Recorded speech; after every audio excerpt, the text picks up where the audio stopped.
Welcome to part 2 of learning at a distance, the chapter 7 of our main text that we are actually dealing with in instructional media for teaching and learning. In chapter 1, in part 1 of our lecture that we did not finish, we basically looked at the types of distance education that we have at play, namely synchronous, blended instruction, and also asynchronous, of much of which we said actually are very, very important in terms of you, the teacher, having knowledge about them. Now, we also discovered that an instructional telecommunication system that we tend to use as teachers must perform certain functions if we have to see their effectiveness. And among these functions, in terms of the information presentation, ultimately, we said, remember that our obligation in teaching and learning has to do with the content delivery, right? So that's one of the function of the instructional telecommunication system, being information presentation. The second one we looked at was practice with feedback, that ultimately, when this information has been presented to the student, there must be feedback that must be given to the learners from this teacher. And then lastly, access to learning resources and materials. And we described what these learning resources actually are. Audios, videos, and others that we actually looked at, all right? The other element that we looked at in part 1 had to do with distant learning. What are some of those elements of distance learning that are important for knowledge in terms of the teachers? And we describe them as being audio. They can be in an audio form, they can be video, and they can also be, online technologies.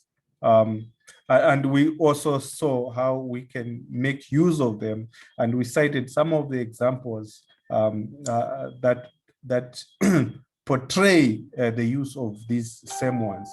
I think we ended where we looked at the 3 major types of video technologies, being streamed video. I think we discussed about streamed video. We discussed about the use of television, and also lastly, the use of CDs and DVDs as the 3 major types of video technologies that the teachers can use, which are readily available for use in our schools, right? And then, so the discussion for part 2 for this particular lecture is based on online technologies, right? So online technologies are very, very important, and basically in discussing that, we are going to look at teaching at a distance, okay? Because this is ultimately the major component that we want to deal with in this particular lecture. Now, teaching at a distance, we all know that when you and I are engaged in teaching at a distance, there are many, many issues that needs to be considered, right? A number of issues need to be considered because this is a technical area. Remember, we are used to the traditional way of teaching, and now to bring this sphere of teaching may create a lot of hinges that may need to be sorted out. So you and I as teachers, we have learned that it involves more than simply taking an existing lesson. That because you have prepared a lesson plan, you know, and doing it using audio, using television, or using the computer, and then teaching and learning will take place.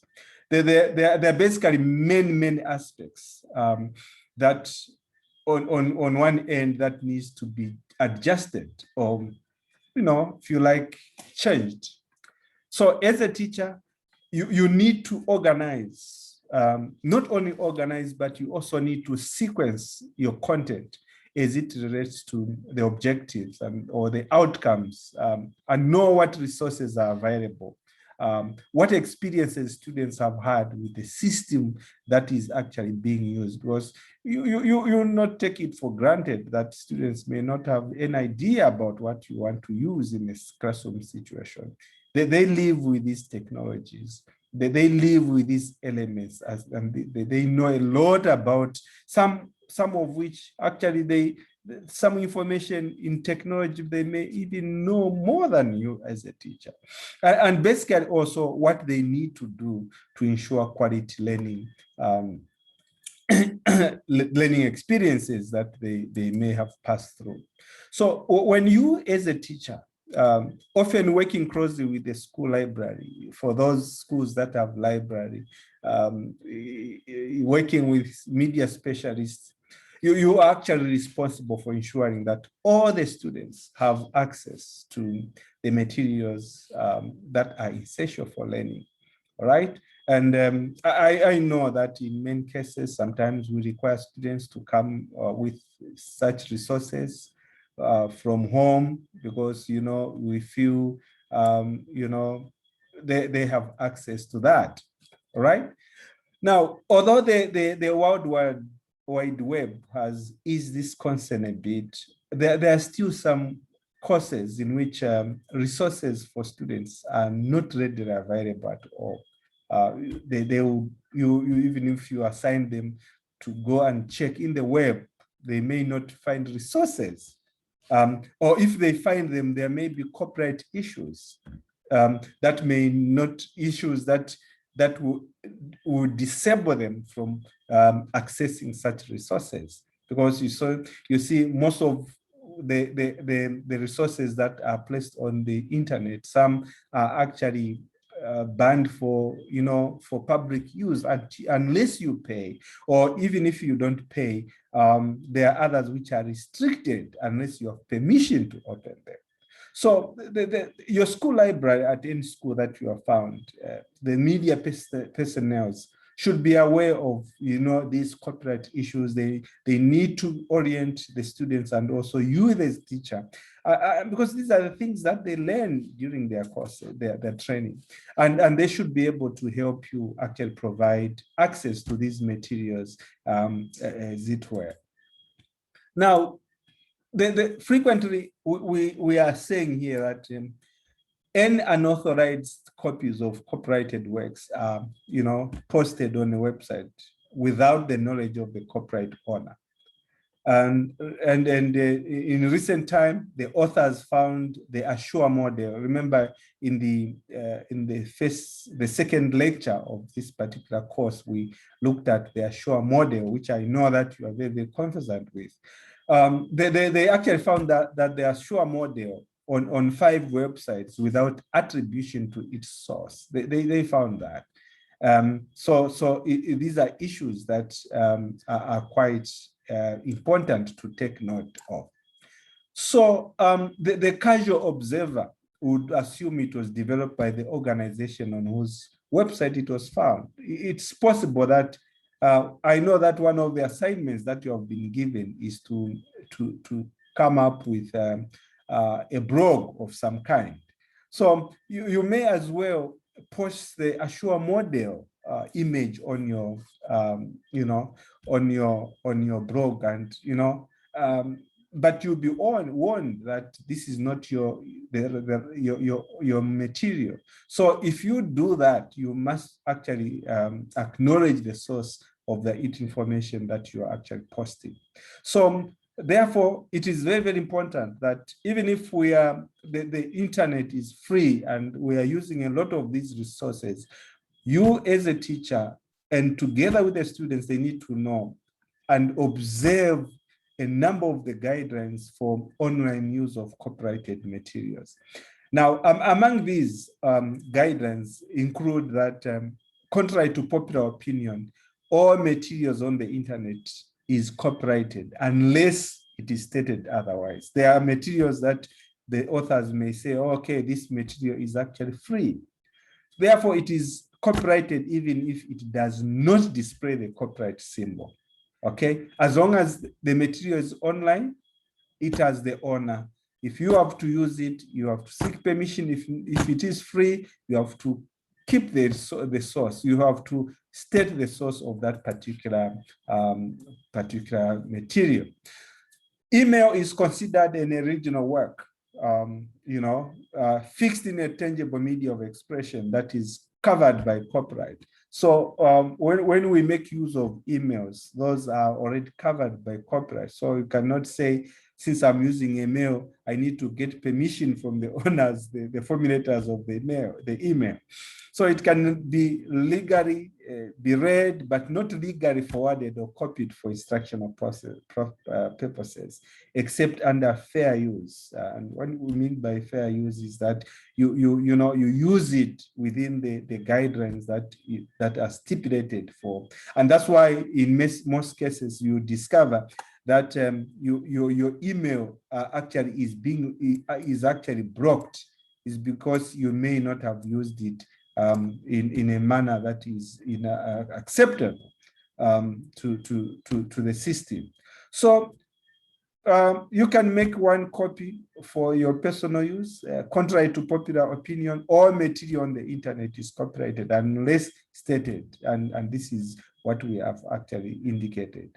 Okay. Now, it is also recommended that you do not forward any email without permission. These are the guidelines that you must be aware of, and teach this to your students. Don't forward any material without permission. Any material that you would have sourced from, actually from the internet, okay?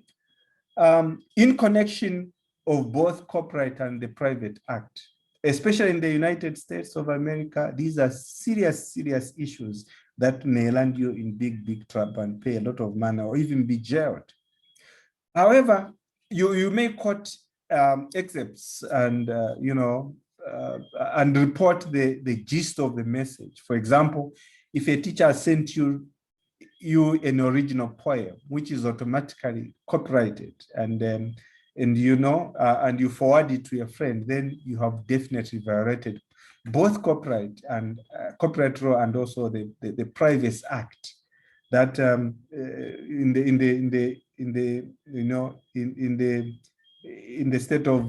the United States of America was actually adopted some years back, right? Other copyright issues pertain to downloading articles from a newspaper's website, making copies, and also distributing these to your students prior to a class discussion on the topic is, sometimes it is permissible following the current photocopying guidelines, which permits making multiple copies for classroom use. I may not know what guidelines actually present are there in Zambia, but in well-advanced countries, these are some of the guidelines actually that they actually give.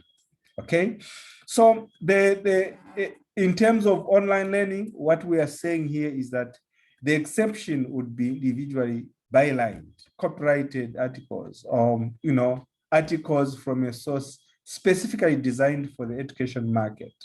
And then, for instance, scholastic magazines, such articles cannot be copied legally for class distribution.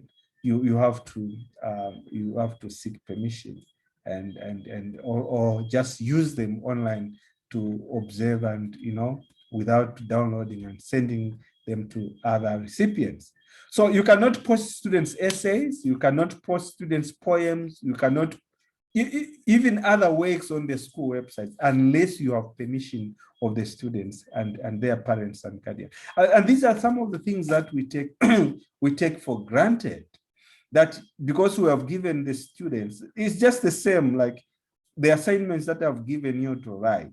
I cannot get those assignments, no matter how good they are, and make them my own and put them in my book or post them on my website without your permission. I need to get your permission. I know that there are videos that you would have that you produced as a result of the assignments that I gave you. Remember those videos that you sent to me. I cannot, go on to post those videos without your permission, no matter how, even if I have to use them for another class so that they see what you would have done. I need to get permission from you. And the same applies to you. For any information, for any work that students would have done, essays or otherwise, do not post even on Facebook, no matter how good they are. Don't post them on any platform unless you have permission from the students and their parents.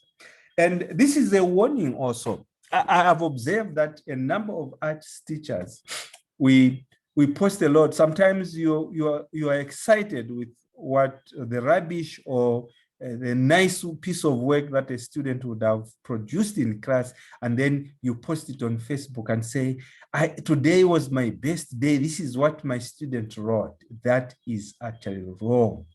In well-advanced countries, that is a crime that you can actually pay for, and you can be jailed and lose your job. So we need to get these things clear from the onset.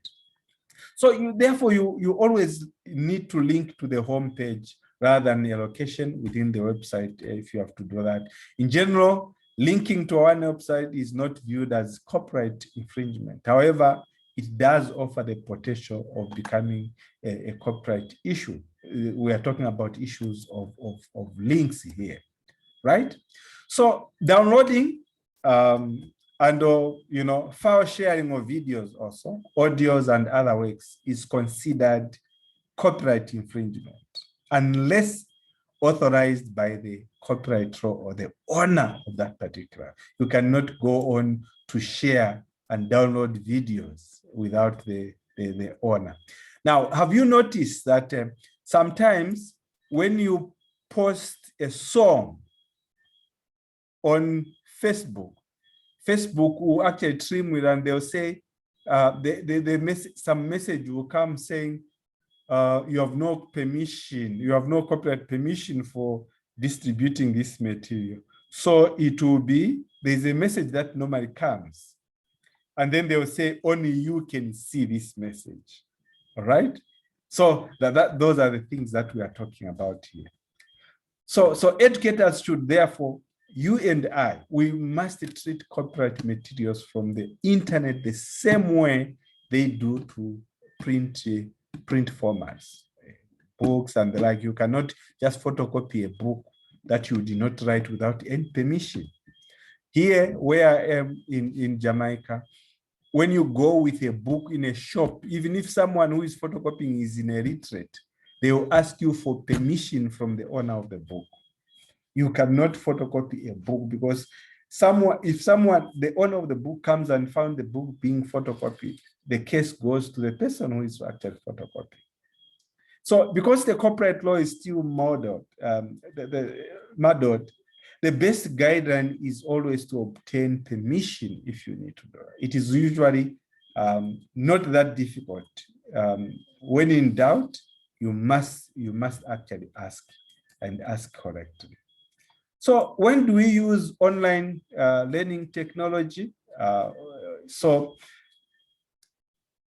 the guidelines here are used when student learning will be enhanced by, among the guidelines, practicing and receiving immediate feedback on what they have just studied in class. And there are examples there that are actually given. Students who need extra help can practice a skill or a task by using an instructional module that includes a self-check with feedback. There are modules that may have content, and at the end of that module, there are answers that respond to the questions that may have arisen.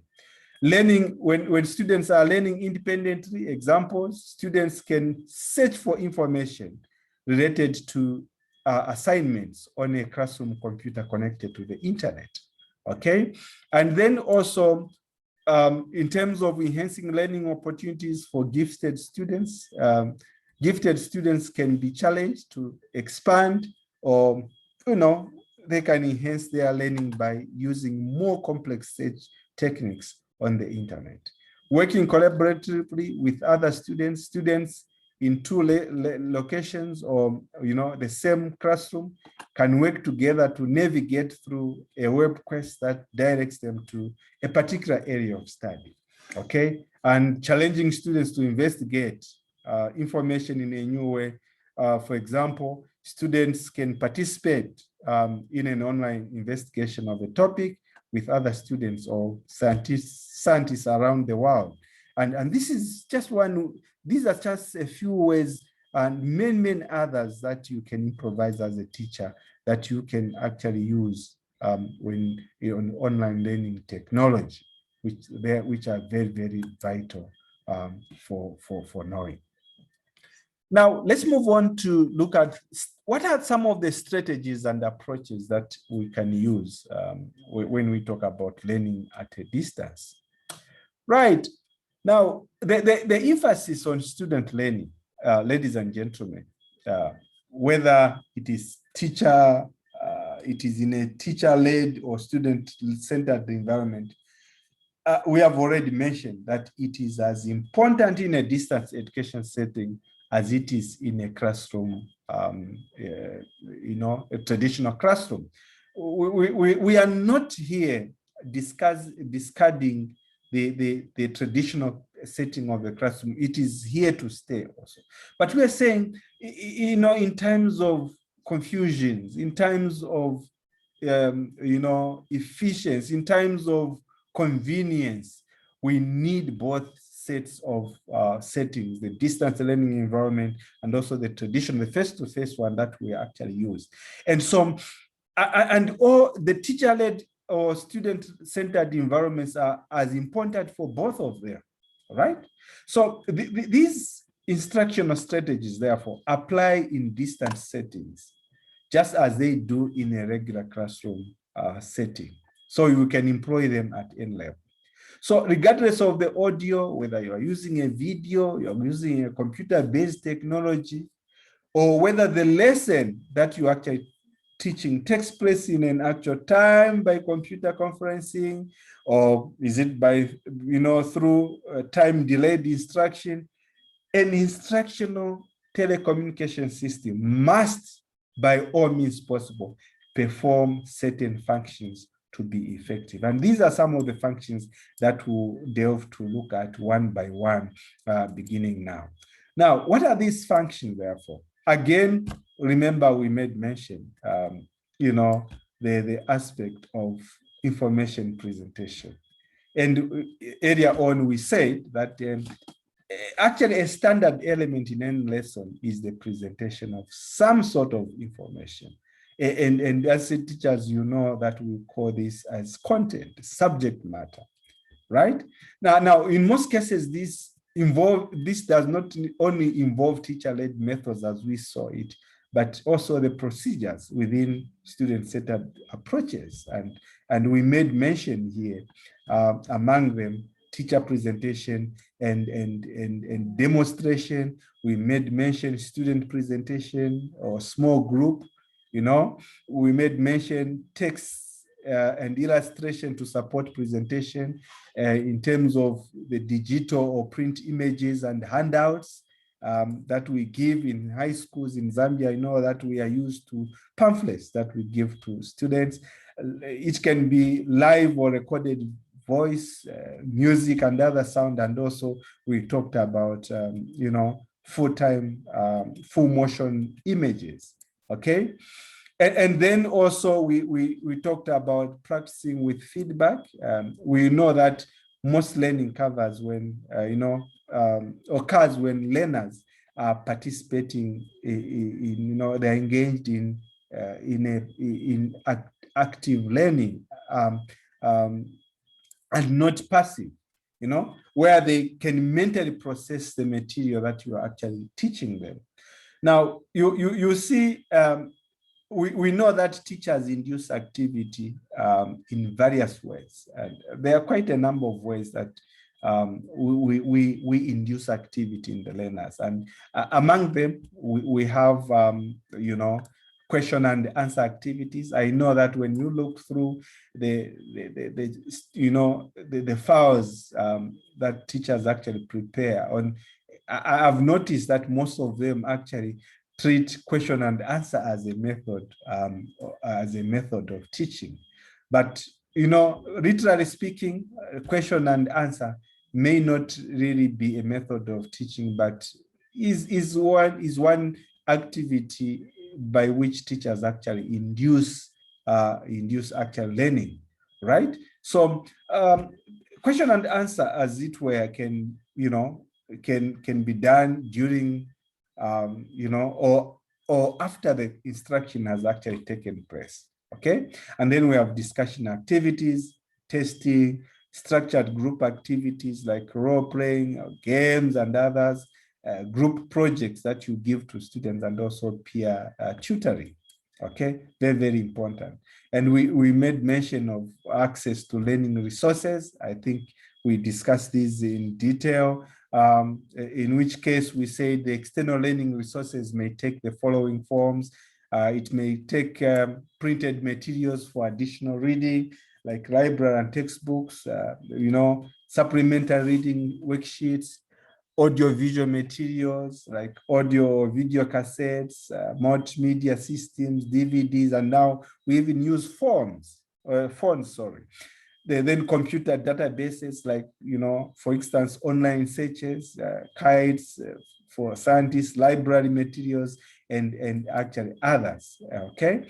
Now, take note here that when you look at this here, there's a presentation of the examples of media that can actually be used in distance education. They include, you know, in terms of audio, we have teleconferencing, what we call podcasts, audio recordings. They can be in tape form or in digital form. And then we have videos, you know, in form of televisions, vidcasting, and online video. In terms of text, we have what we call bulletin boards, postings, correspondence. It can be through emails or mails, and also blogs. These are common things that even primary school kids now know about. Now, there are basically many important issues that are associated with electronic learning, especially when using the internet. We know that it's not all roses. And there are issues that we must be concerned with as teachers, especially in the use of these technologies. And among these issues have to do with security, okay? You know, cybersecurity. We are talking about monitoring how students are using internet, acceptable use policies, and also etiquettes, all right? Etiquettes in the use of information technology. What do we mean by security here? By security here, you realize that students should be instructed not to give out information, such as their phone numbers, addresses, or other personal information over the internet, because these may actually land them in big trouble. We have heard of stories where students, where kids actually have landed into problem because at the early age, they see anything that they do on internet as just some pastime, and many of them have been killed, you know, after being traced with such, okay?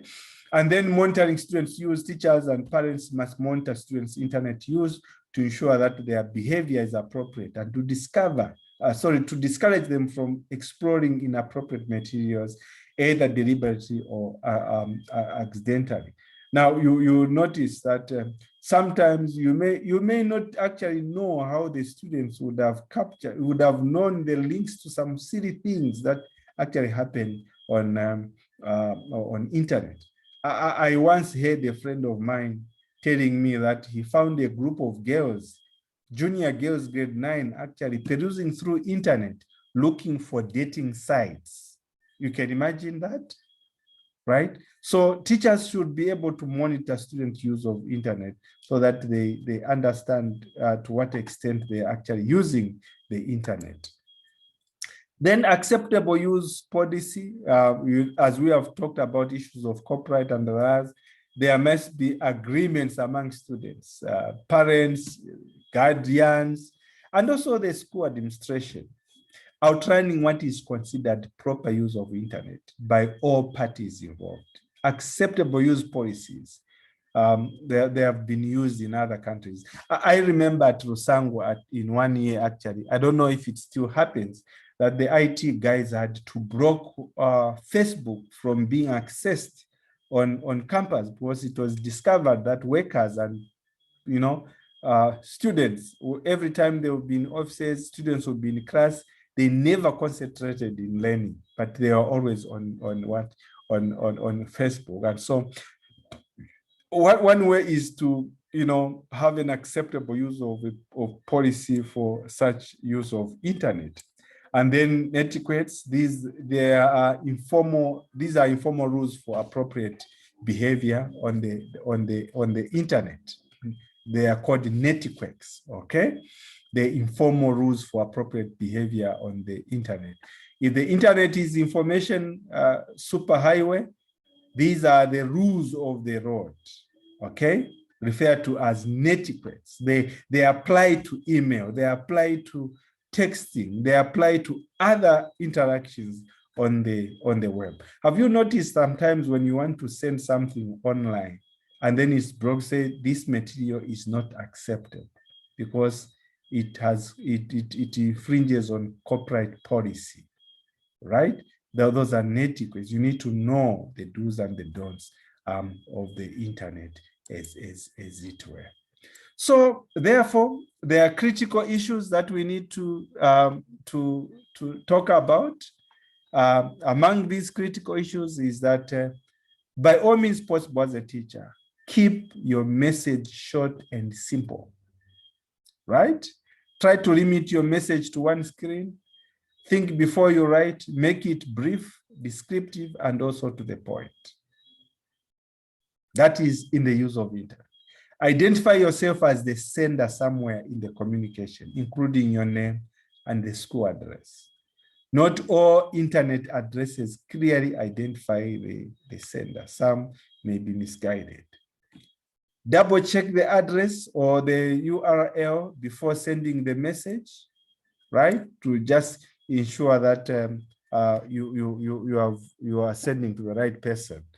When you reply to a message, include the pertinent portions of the original message. Where does this message originate? Don't write anything you would not want somebody other than the receiver to read. Email can be intercepted. It can also be forwarded. So be careful on how you actually use it. Okay.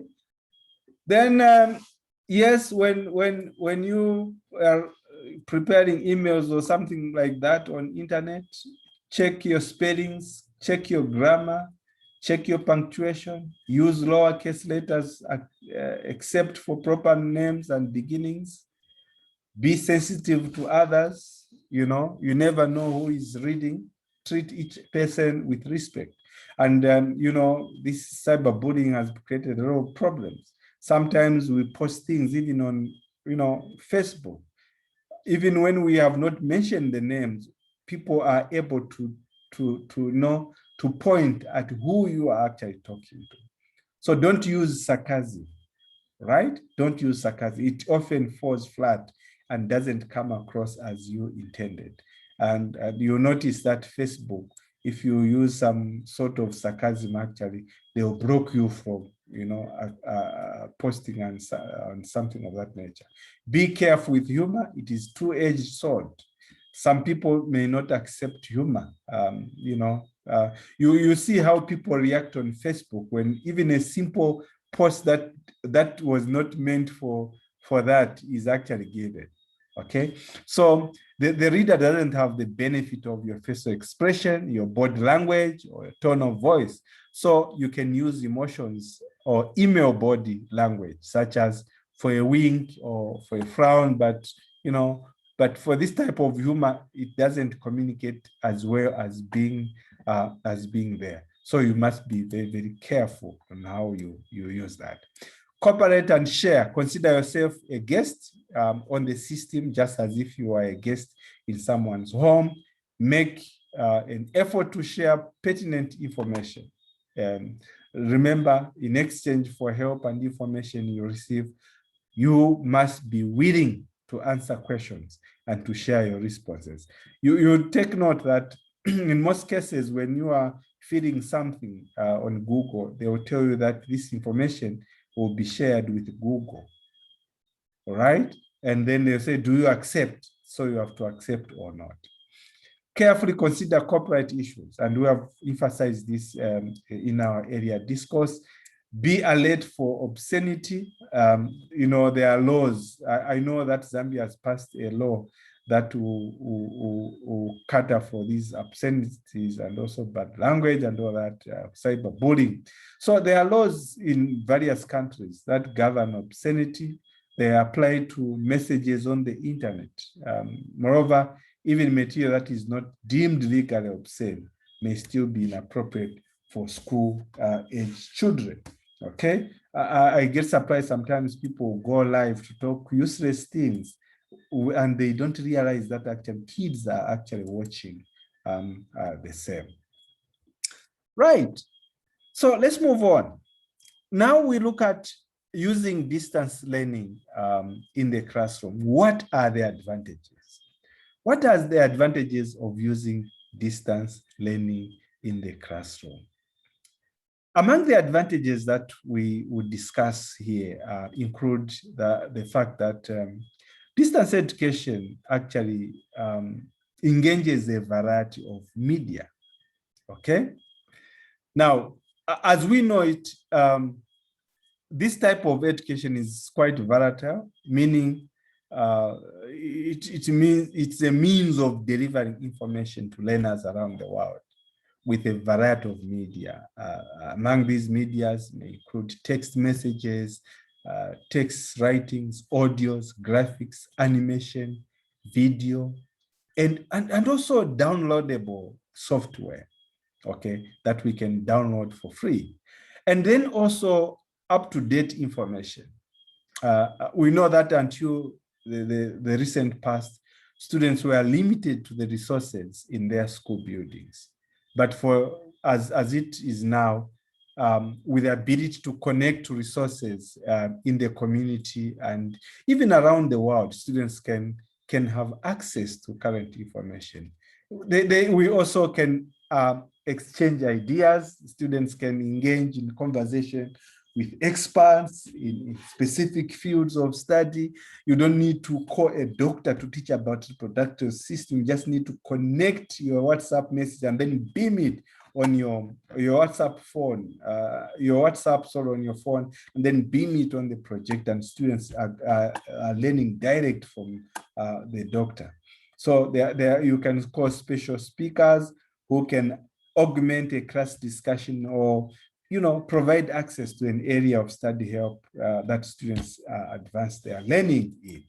Okay, so also using distance learning has a way of communicating in a convenient manner where students in various locations can share ideas. It is also interactive, where participants get the same message, and the same interactivity in talking to the instructor and also to other learners. It's also a form of engagement where extra and advanced resources can be used. All right. And this type of education can expand the opportunities for small schools as well as for individuals participating in the schooling. And it also enhances remediation or course recovery. Distance learning expands the opportunities for students who are in need of supplementary instruction and what we commonly call remedial work. So students who have fallen behind due to illnesses, due to other factors, can actually enroll in distance education courses to continue their education without any problem. Okay. Suffice to say that while distance education has those advantages, there could be identifiable limitations that we can actually mention here. Among the limitations for using distance learning in a classroom include inappropriate materials. Sometimes, remember, we talked about monitoring what students actually are looking at in the internet. So this is one of the major concerns, that of the topics, that some topics, especially on the internet, are not really appropriate for the age group of students that we teach. For example, we talk about the encouragement of tobacco, of alcohol. Ads will just appear on the internet along with games and musical kits. And sometimes even pornographic materials may just pop up on the ads, okay? Then there are also issues to do with copyright because, information is so readily accessible. It is quite easy for an individual to quickly download a file and illegally appropriate it. So, right, students may turn in a paper, they may, or a project that is cut and pasted and not their own work. So if you are not careful as a teacher, then you are going to mark something that has no permission from the owner. So there is need to acknowledge the source of information for all that which we do, right? Then finding information also is one of the limitations. It is said that it is estimated that several thousand new websites are added to the internet every day. So how do you get what you need to get with this multiplicity of information that is generated? So because of this growth, it makes findings of information more difficult. So teachers need to work with the school media specialists to help students learn effective search strategies. We need literacy in internet in order to use it the best that we can use it. Another limitation has to do with support. Without good technical support and thoughtful management, distance learning can be frustrating for the learner and also for the teacher. So there's need for high-level support of people who are knowledgeable about these things. Lack of quality control. Lack of quality control is one other aspect. Students need to be critical thinkers and readers who know how to evaluate information. I know there is a lot of information on the net. Students need to digest that information and then make use of it in their own way. The cost, it is expensive to establish a quiet distance learning program because you need a lot of gadgets. For the learner, many of these costs for internet access are not apparent. Okay, most of in Africa, actually, very a small portion of people have access to internet, even in towns.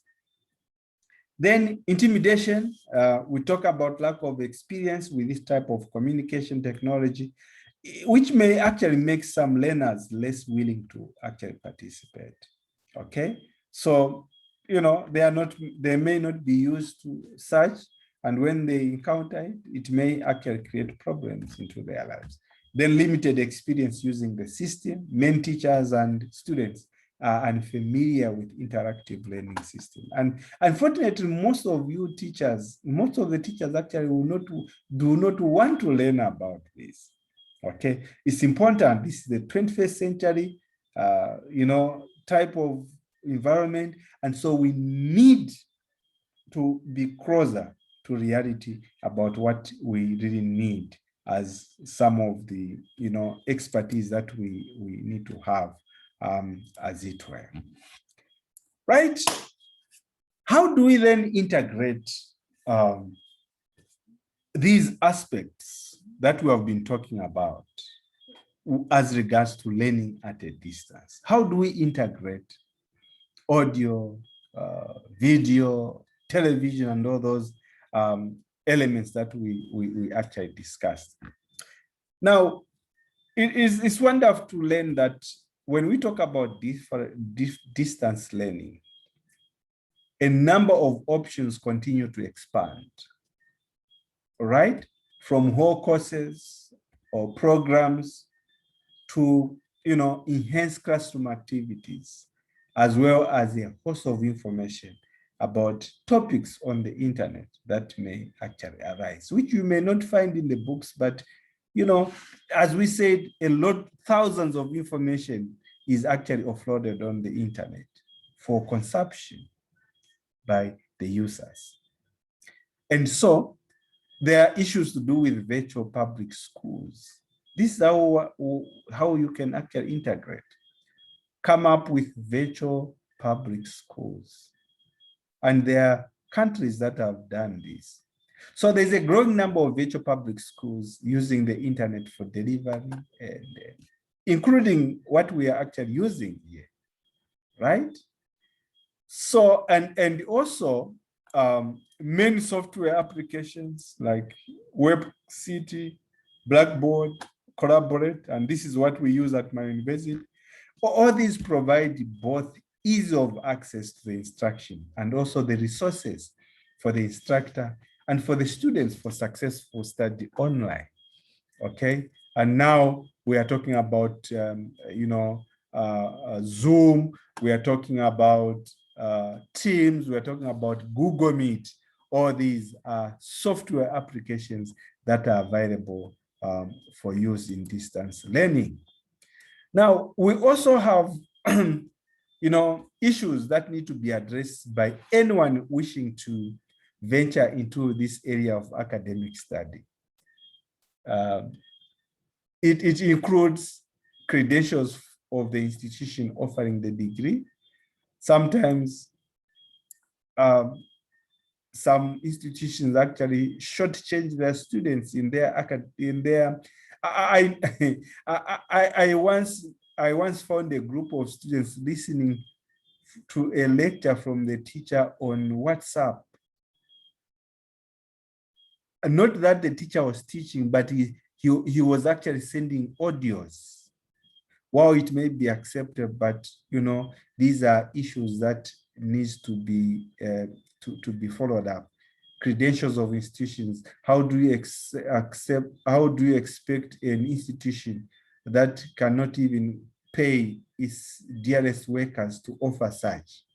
Okay, quality and rigor of the courses. How quality and how strong are the courses that are being offered at that particular institution to warrant distance education, and also the costs and that are associated with online courses, such as equipment requirements, online charges, and also tuition fees, because institutions will actually put an amount for internet that that the teachers may actually need to pay for in order for them to access, right? Then we have issues to do with the connectivity with email, text communication between individuals through electronic mail can be also integrated into lessons and used by students to, gather information and ask questions of individuals beyond the school walls. In the evening, you can text each other, but now with the coming on WhatsApp, WhatsApp seems to be taking a lot of this chunk. Students can also use email to gather information for individual projects. For example, middle school students investigating careers can contact individuals in those professions for answers to students generated questions, where the teacher leads the way, where students can generate questions and then they connect a specialist who can be able to answer such questions. So basically the products of the students' investigation, as it were, can be job reports that can be shared with the class, either as an oral presentation or, well, basically is a written document for that. So this is how the students can actually make use of emails. So ensure, especially at high school, ensure that you orient students to acquire an email address where a lot of this information can be shared with them, right? And then there is an issue of integrating web quests.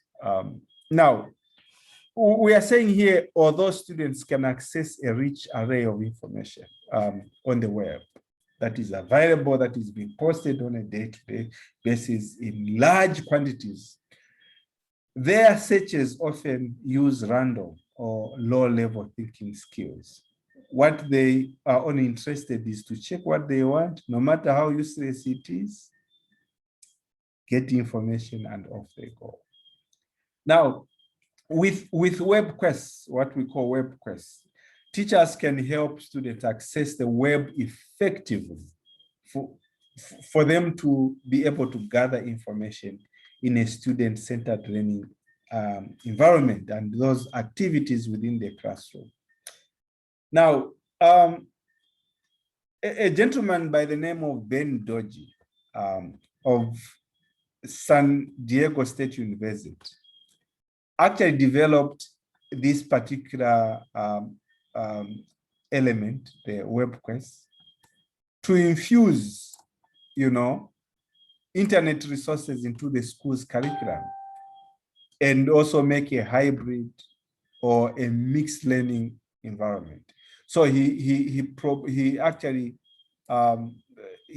suggested for the integration of these learning resources to the school curriculum, so that the teachers can make use of them through the students.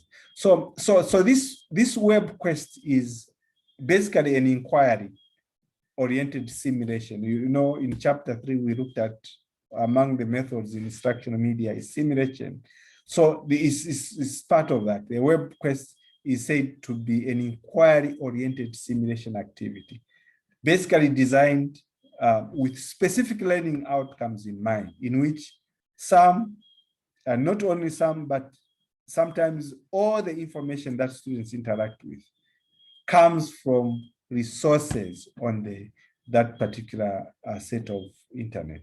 So students follow a series of steps to gather information meaningfully to the task, so we can orient them in that manner, right? So, so what are we saying, therefore? It's very, very important, therefore, that we know how these aspects are actually done. You see, in terms of integration, we must know that in the introduction, in anything in any content that we teach, in terms of planning as teachers, in terms of planning as teachers, in the introduction, you as a teacher are going to come up with a scenario that points to key issues or concepts to prepare the students to ask the questions. This is a teaching stage, at lesson planning stage, and also teaching. Introduction, so you create a scenario in which you are going to point to key issues or concepts to prepare the students to be able to come out and ask questions where they need to emphasize. What about in terms of the tasks that we give to students? Students can identify issues, or they can identify problems and form questions for the web quest. Processes: in groups, students assume roles and begin to identify the procedures they will follow to gather information to, answer their questions. In terms of the sources, resources are identified by the teacher and students to investigate their web quest. So in this case, this is basically one area where you as a teacher can actually help to provide the links to the websites and also to ensure students have access to other supporting materials that may be available. What about in the conclusion? This is the end of the web quest, but it invites students to continue to investigate issues or problems. Now, these often end with an evaluation of the process that students use along with the benchmarks for achieving those processes, right? So you as a teacher take interest, you can Google through and Google web quests and see how they actually work in that manner. So you notice that web quests can be applied to many types of lessons and information sources. You just need to be a serious teacher. For monitoring current events for social studies, as it were, information is regularly displayed. Science activities such as tracking weather and studying space probes to other planets. Those who teach geography, you can turn to this website and see how it works. Databases of information and links for expository writing assignments for English majors. Mathematical quizzes, which require logical thinking for mathematicians. Discussion groups with online exchange of ideas and information for business, and even job banks and resume services for practicing job seeking activity. All these can the web quest actually can be of help in a more systematic and structured manner. Right. Now, another issue in integrating learning at a distance with all these tools that we have talked about has to do with how do we connect, with computer conferencing, like what we do when we are engaged in, in a Zoom or Google Meet meeting. That's video conferencing in one set or the other. So sometimes video conferencing, conferencing is called desktop video conferencing. That's another name. Now, so computer conferencing is real time. As we discussed, is synchronous. It involves a two-way way of communicating. It's synchronous. So person to person or group conferencing on the internet, in which two or more computers are connected together for textual, visual, audio, and graphical information exchange. And this is exactly what is at play when we do these classes on Google Meet. So with special software and a video camera, you can experience, audio and full color video chats on the computer. And there are multiple individuals that can participate in the live discussion, including even on WhatsApp, right? They can join up, a group can interactively share documents and information and have access to such features as whiteboard and chat windows. And in our previous discussions, we discussed about all these issues. How does learning at a distance also help us connect with the student? Sorry, with the parents. Now, I know that, we know that parents are key stakeholders in the learning of the students, of their children. So communications with parents, therefore, can be enhanced if they have internet access also in their homes. But, because of poverty, sometimes the children will only have access to internet when they're at school, right? So General information can be sent to all parents, or specific information or questions can be addressed to an individual student's parents or guardians. Class web pages, websites can inform parents of homework assignments, parent meetings or materials needed for special projects. For those parents without internet access, teachers will need to employ written correspondence or on the phone. But you see, with the coming of emails now, I don't really understand why schools continue to print out and send things like report cards to parents.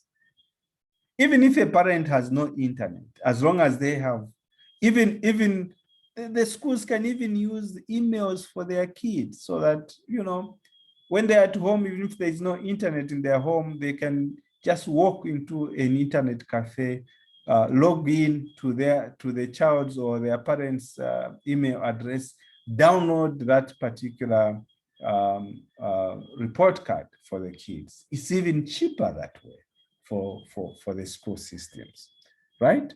So this is how distance learning can actually connect with the students in as far as teaching and learning is concerned. The other way by which we can integrate learning at a distance is connecting with other teachers. Take note that the emphasis now in teaching and learning is on collaboration, working together as teachers from one end to the other.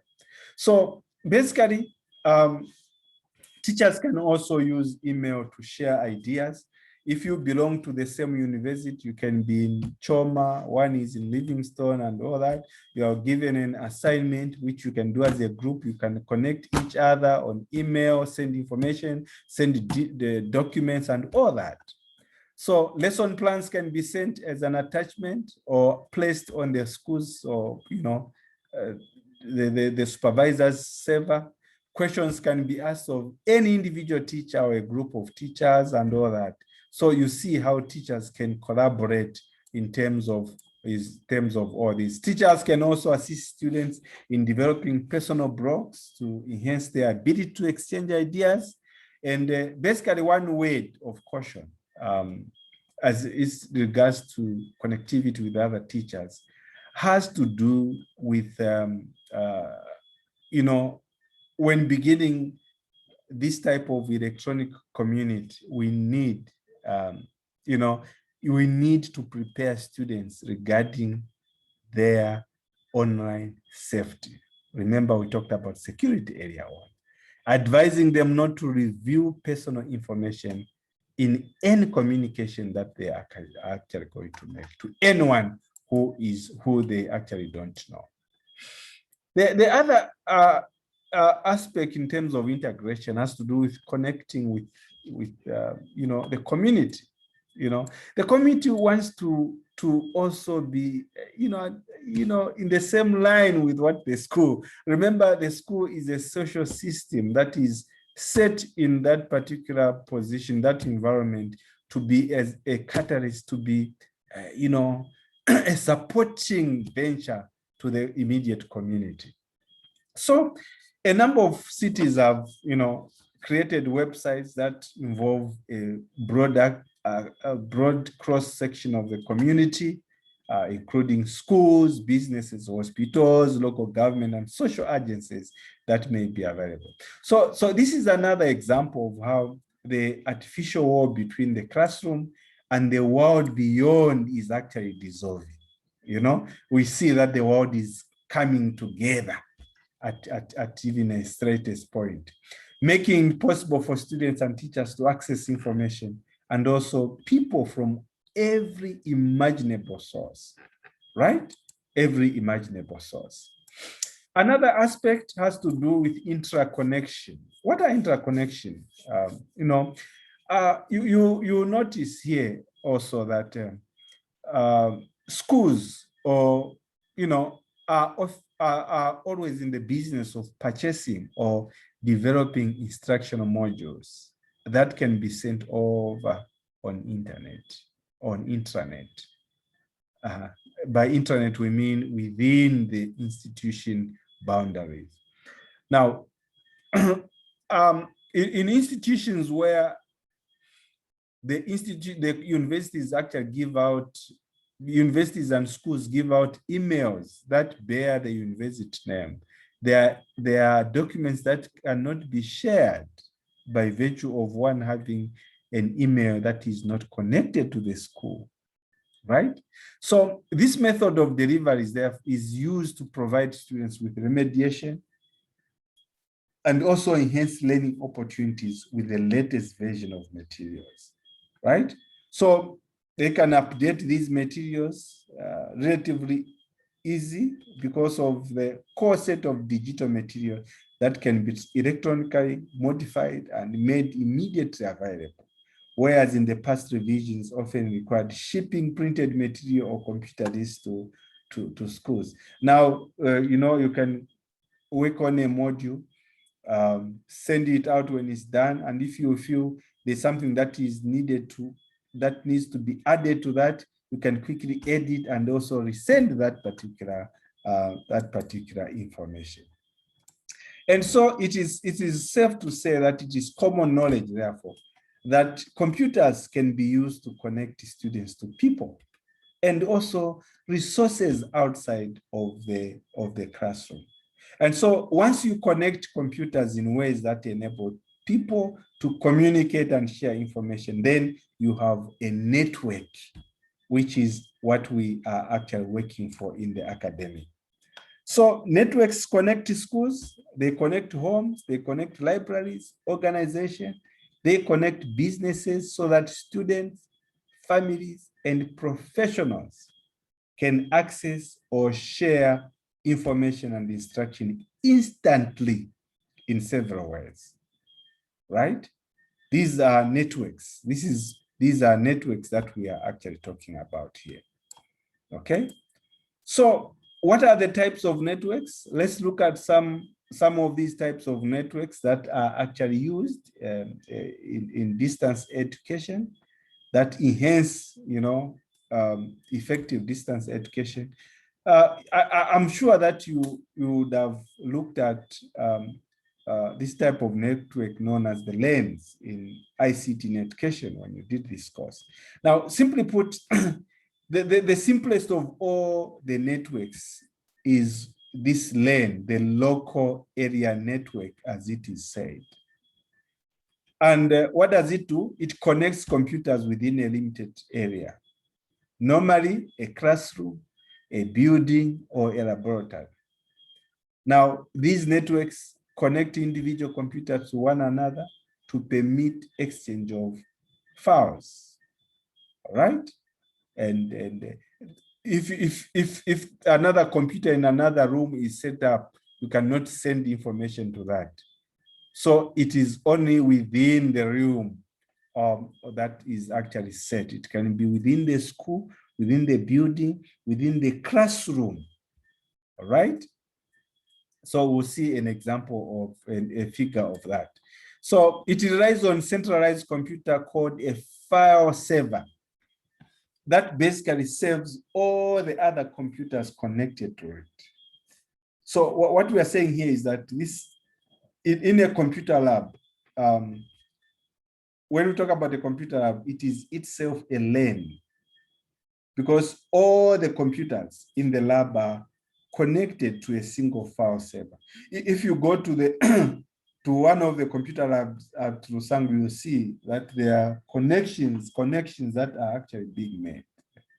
Okay, usually tucked away in a closet and other out of the way place, as it were. And this is a typical example of a LAN where a teacher can provide common instruction to all students in a lab as long as they are within the diameter of the classroom that is at play. Okay, so you can see what the teacher is doing here, right? And then this is a typical local area network for a computer lab, as you can see. So you can see here that if you are working from here, you are able to send a document for printing on this other end. This is the file server that controls all these computers around and the printers, right? That is the LAN, computer local area network, as it were, as it is found in the computer lab. Now, but then whole buildings can also be connected, as I said earlier on, to local area network, usually with a single computer located in the office or in the media center, saving all the school's file. I remember that sometimes I used to print documents actually from up there, from the second floor. I send a document on a printer that is on the last floor up. And the person who has the printer actually will call for me to go and get the forms, as it were. So through a LAN, all of the classrooms in a school can have access to the school's collection of software. So you can use one particular software for the rest of the school. So many schools also allow teachers and students to save their computer work on personalized folders on the server, which is very useful when multiple students use one computer. But the only thing is that you cannot use it away from that particular diameter. It also allows teachers access to their materials, such as PowerPoint presentations, while in the computer lab, right? It enhances that. Now, within a school, also, you can use the LAN. They can also reduce a technology coordinator's workload, which might, otherwise include installing programs all over. You go to the first floor, second. Instead, a program will only be installed in one room, and then distribute it through LAN's channels, actually, to the rest of the rooms up there. So therefore, coordinators can then spend more time working with teachers, working with students rather than with machines and software. For example, the media center can store its catalog of materials on the file server, giving teachers and students as easy access to the information that may actually be available on certain topics that may be of interest at that particular time. So that's what we can talk about the LANs. And then the other type of network are the WAN, wide area networks. How do these operate? Now, networks that extend beyond the walls of a room or building are called wide area networks. Now, a campus or a district-wide network connecting all buildings via cable or fiber system is one such an example. A good example is Wi-Fi. When you are at Rusangu, it connects. When you move away from that diameter in which it captures, then you are cut off, right? So in this type of arrangement, therefore, the buildings are linked to a centralized computer that serves as the host for all the software used in a particular common room.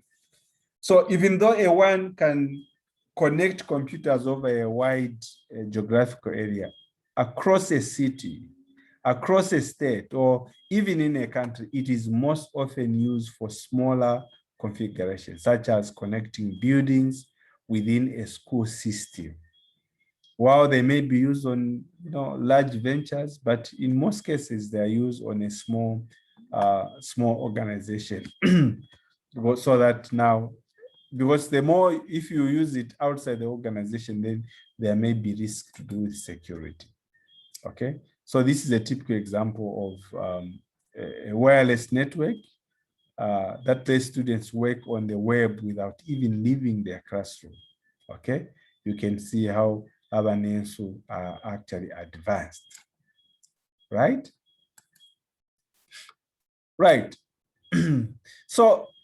Therefore, as the name implies, a wireless network connects computers without wire. Instead, it relies on radio frequency, microwave, or infrared technology that depends on basically a base station for connection to this particular network.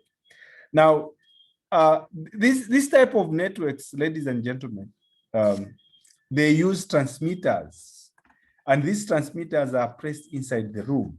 If you go into one of those, I don't know if now they have changed them to get into Pande's room, but you could see those transmitters that are actually used for this purpose, okay? Throughout the building, and sometimes they can be across a campus area and operate in the same manner as hardwired networks, okay?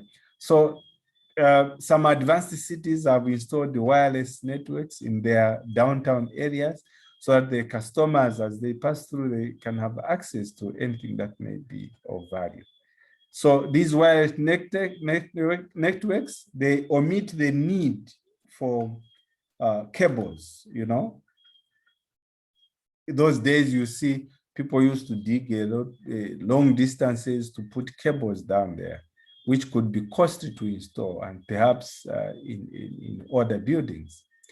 Computers are no longer bound to workstations now. Laptops may be used anywhere within the room, buildings, or campus areas, and still have access to the internet, as it were. The other type of network is intranet. Now, this is a special type of network which is used internally by either a school or whatever organization it is. In simple words, intranet is proprietary or a closed network that connects multiple sites across the state, across a country, around the world, okay? Now, these systems connected to this intranet are private. Yeah, they are largely private, but they are accessible only by individuals within a given school or organization. If you notice, there are aspects of internet that you can only use at Rusangu if you have a Rusangu email address or you have connections with Rusangu. Failure to that, you will not be able to do that. Okay? So these intranets provide internal networks for schools. They are a way of increasing communication, increasing collaboration, and also information disseminating within the school systems, where there are divisions or sections or departments, or whatever you call them, work groups, which may use a different computer platform, right? So even though an internet may be connected to a larger network, a software package called a firewall, I think you are conversant with such terms, firewall, it actually prevents external users from accessing the internal network while allowing internet users to access external.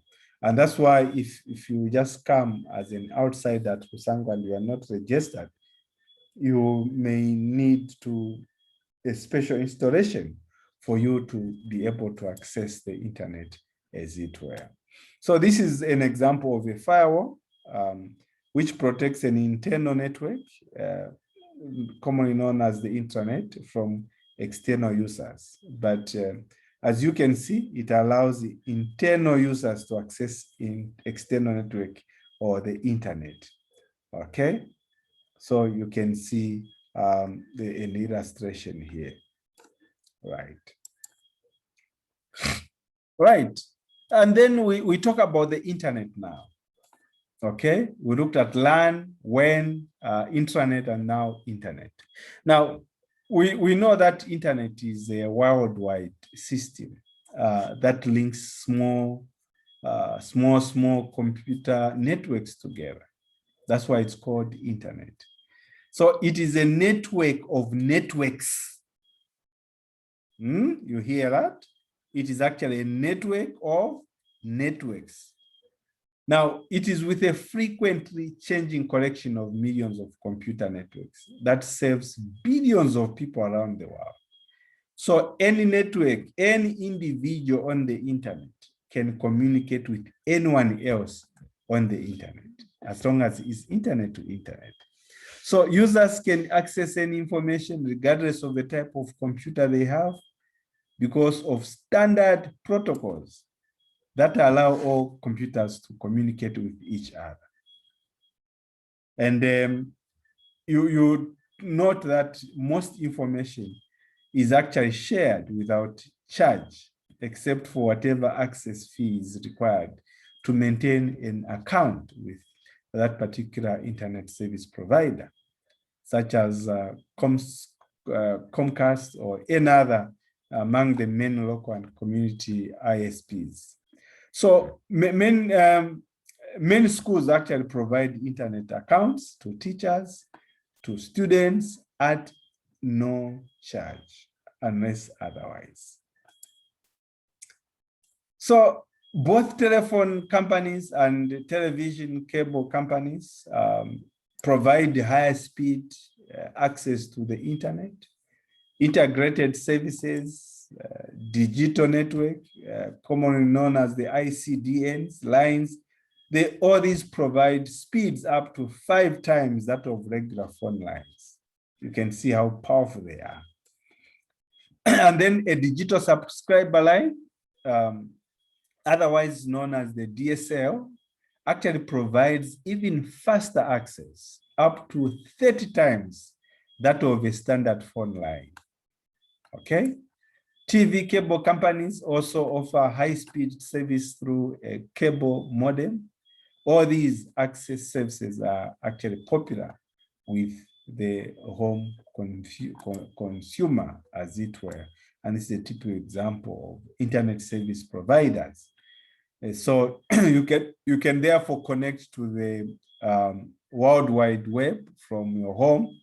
It can be from your classroom through an internet provider known as the ISP. Okay, so you have a computer here, you as a client, and then you have a modem that you are using. But remember, the host is out there. That is where the host is. Okay, so there are special communication softwares that connect the computer to a telecommunications service. So when you make a connection, therefore, to the internet, what you are simply doing is you are enlisting the help of 4 communication services. What are those 4 communication services?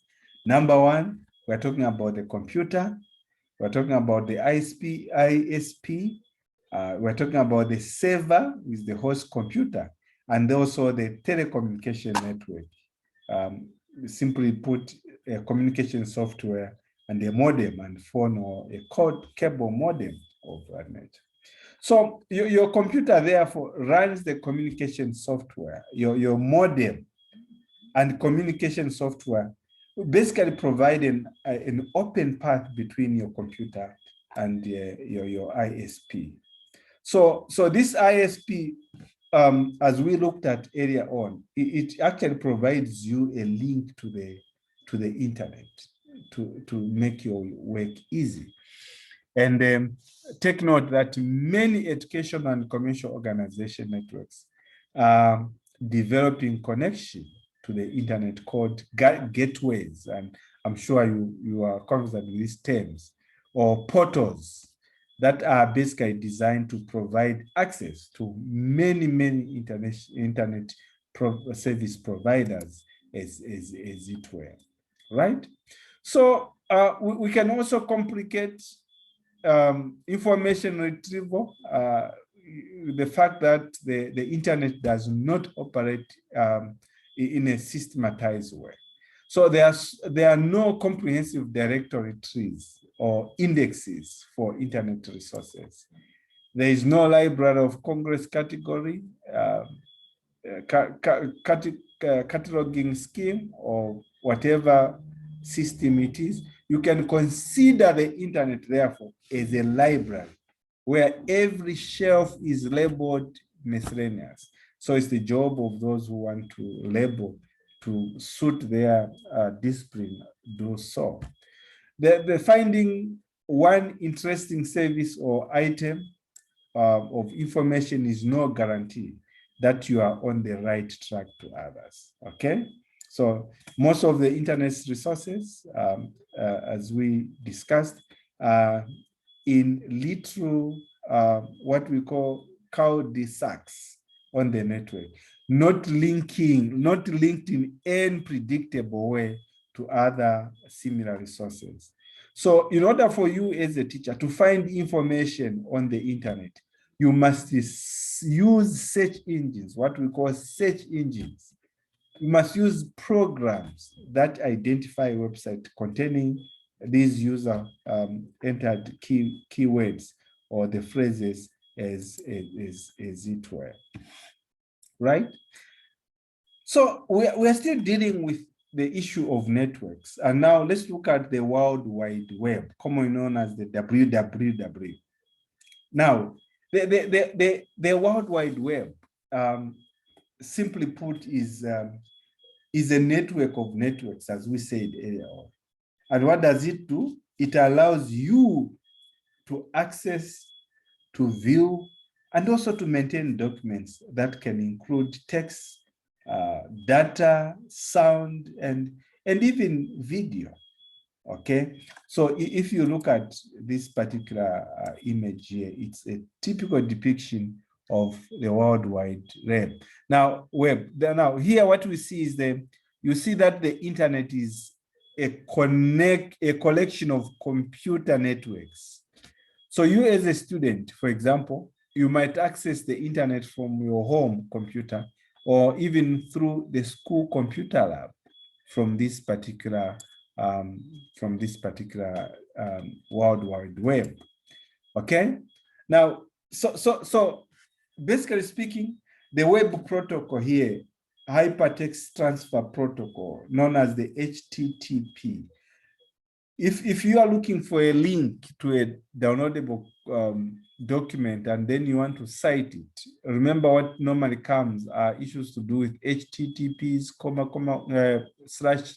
point, what, and then www, all that. And this is what we are actually talking about. So we are saying each individual collection of pages is actually called a website, which uses access by entering its address or uniform resource locator. You need to know these abbreviations. URL, uniform resource locator, into a browser. Okay, so this uniform resource locator incorporates the name of the host computer, known as the server, okay? The domain, the directorate on the server, and also the title of the web page that is being emphasized. And then this is a description of what we are talking about, okay? So we have the format protocol here. This is called the HTTP, the format protocol. And then we have the domain name, the directory on the server is this one. Then this is the actual name that will enable the whole document if you are downloading it to come out. Okay, so this is a sample web address, or what we call the uniform resource locator. Uniform resource locator. So therefore, navigation within and among web pages basically relies on the hypertext, the links that when you select them, actually they move users to another location or the same page, another website on the same host computer, and also to a different computer on the web. We need to see this connection here. So in order for us to use the web for online learning, therefore, web pages have to be designed and written, and the host computer must be available to host this particular undertaking. So you know that most universities and even some companies are usually directly connected to internet, and they run the necessary web hosting, the server software as it were. Okay, so the popular resource in online distance learning, therefore, the course management tool known as the CMT. This is a software designed to make it easier for the teacher to use the resources that are part of the system, such as the discussion board, test options, and the grade box. Okay. When using a CMT, what we described, so when you use a CMT, the course management tool, program such as Blackboard, Moodle, and us here we use Blackboard Collaborate. I know that you use Moodle out there in Usango.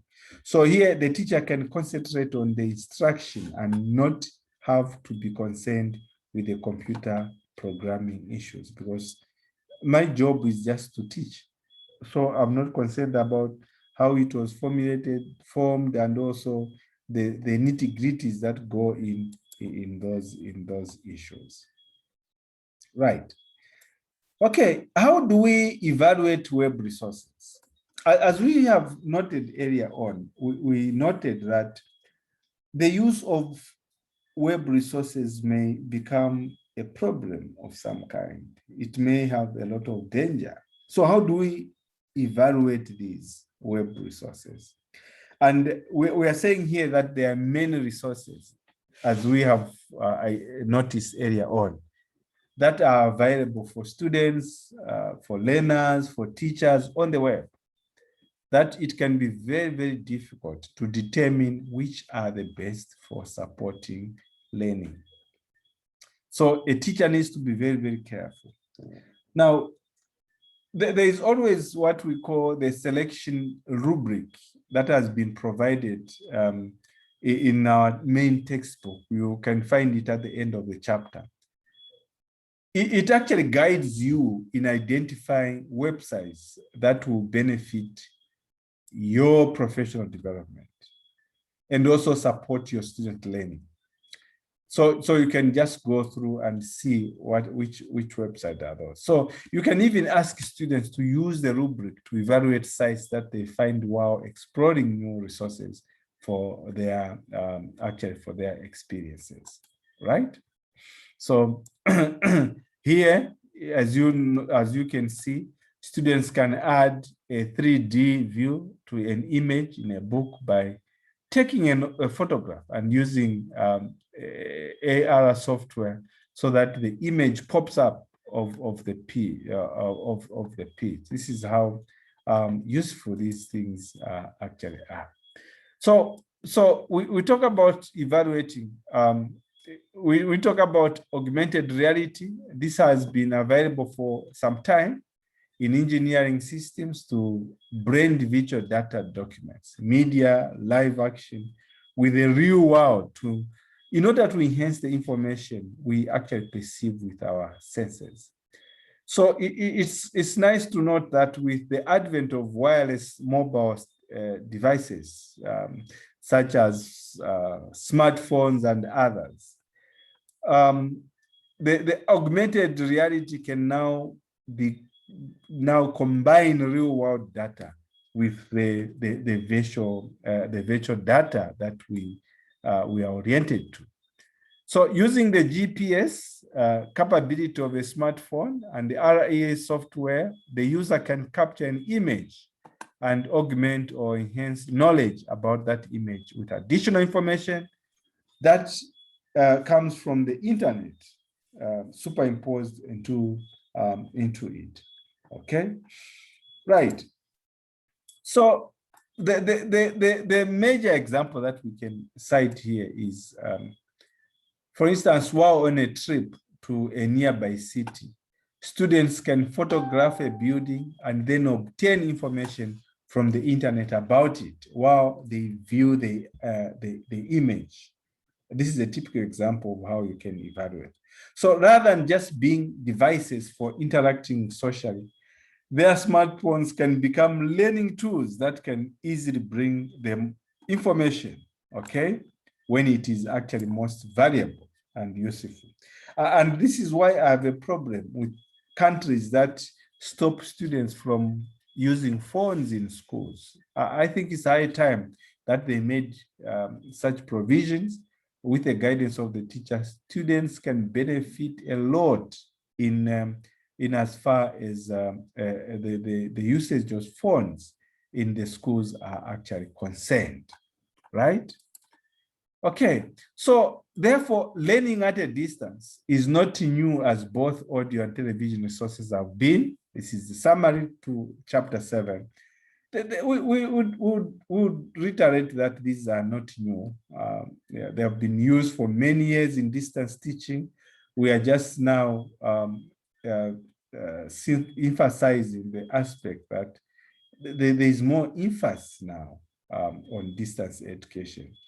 As the technologies have advanced, these capabilities have been incorporated into more learning opportunities for students. So one major advantage of access to a variety of these technologies actually these assets is that teachers can augment student learning, student study, and bring additional resources into the classroom. So when we blend the teaching and learning process, blending of the regular classroom and the distance learning resources, it has been made possible for students of all ability levels to enjoy an enhanced educational experience, right? And so it is suffice to say that distance learning opportunities, therefore, they continue to expand and expand classroom activities. So teachers are no longer limited, as it were, to the materials in their classrooms or in the school media center. They can basically access resources from around the world. They can provide their students with experiences such as WebQuest that we earlier looked at, which can help them learn to use the internet as a source of information.